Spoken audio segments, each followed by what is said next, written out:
Gospel of April the 26th, 2014. A reading from the Holy Gospel according to Mark. When Jesus had risen, early on the first day of the week, he appeared first to Mary Magdalene, out of whom he had driven 7 demons. She went and told his companions, who were mourning and weeping. When they heard that he was alive and had been seen by her, they did not believe.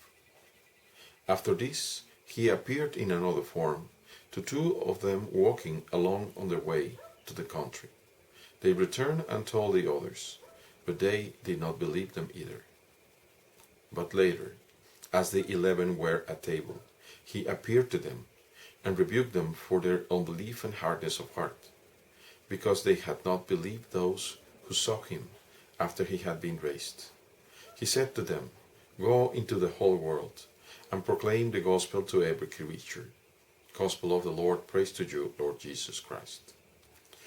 We have this magnificent scene from the Gospel of Mark, the oldest Gospel of the 4.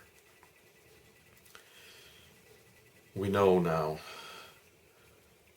by several studies, and it's accepted in the Church, that Mark's is the first Gospel.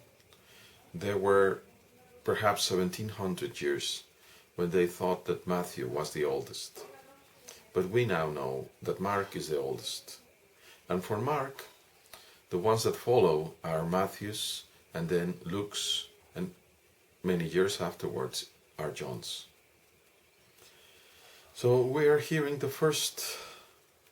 first-hand narration of what happened on this particular day, the first day of the week. If we would remember Genesis, how our Father Almighty set Yehi Or, which means in Hebrew, let it be light. And he made the first day with light. And the resurrection of Jesus is the recreation of creation with the light of He who is the light of the world and of the universe. So it is on the first day of the week, just as creation, and it also happens to coincide with Sunday. The one that, as the Lord had told Simon the Pharisee, he who is forgiven much loves much.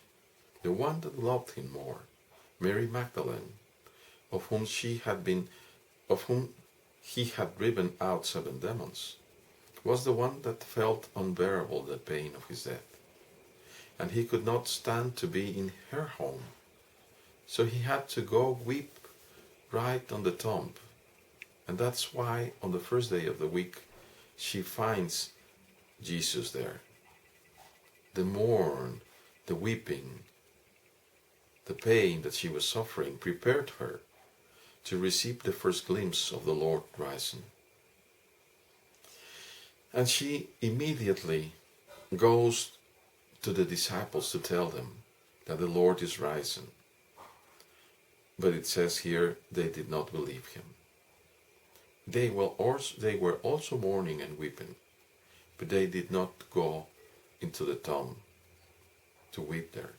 They remained in the place where they were. And that's the place where Mary Magdalene found them and told them, the Lord has risen. But yet they do not believe. And of course they would not believe her because she was only a woman and only one. And according to the Mosaic law, you would require 2 men to testify. And again the Lord sends them those 2 witnesses.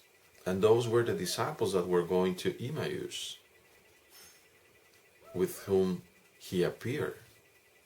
After he breaks the bread for them, and they see and recognize him as the Lord, they immediately, notwithstanding darkness, they immediately ran back to Jerusalem, to where the disciples were. Now, in the Gospel of Luke and of Matthew, especially Luke, they encountered the narrative. They tell them that the Lord indeed had risen and that he had appeared to Simon Peter.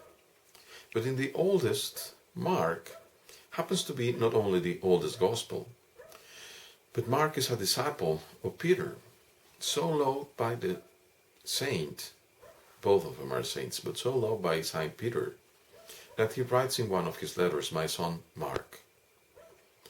And it is the telling of Peter that Mark writes, and this is a slightly different story. He says that they did not believe both of the other two witnesses. It is only after all together the 11 are there at table when the Lord appears among them. And Mark says, he rebuked them for their unbelief and hardness of heart. Now, we have to ask ourselves, do we believe that the Lord is risen? Because one thing is to know it intellectually. I know that Mars is red, but I've never been there, and I don't much care. A very different thing is when you are convinced, when that conviction changes your life.